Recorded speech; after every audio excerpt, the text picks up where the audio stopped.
quantities of cookies, perhaps the Civil War could have been avoided altogether. After all, mothers have been resolving battles for years with the promise of cookies.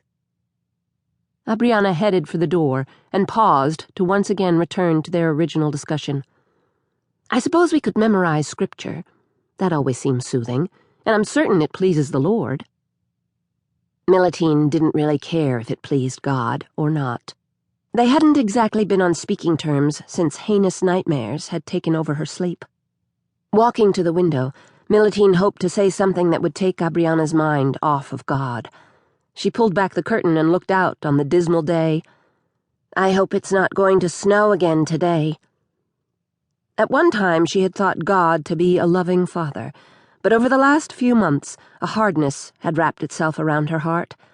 If God did care so much, if he was loving, then why had she been given such a terrible life?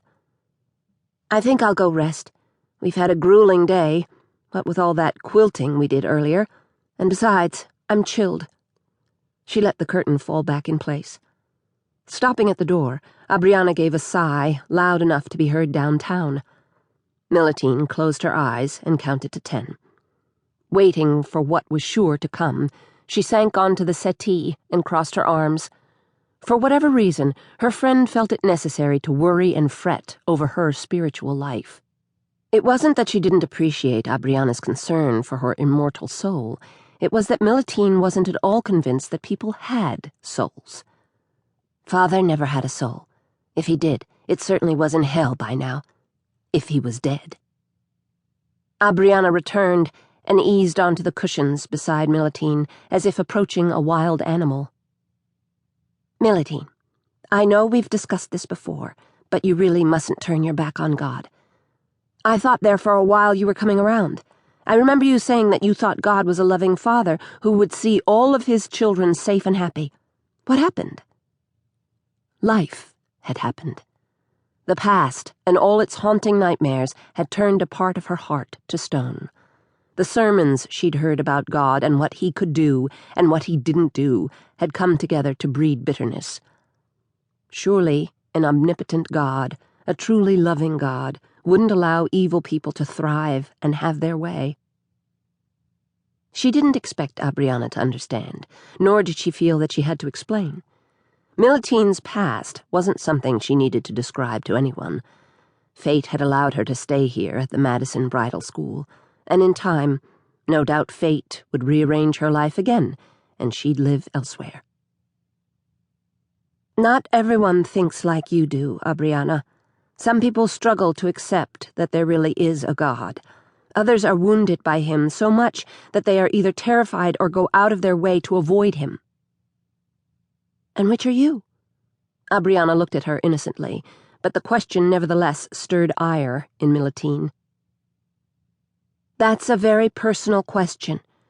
If it hadn't been so cold and damp outside, Millatine might have jumped up then and there and gone for a walk in the garden.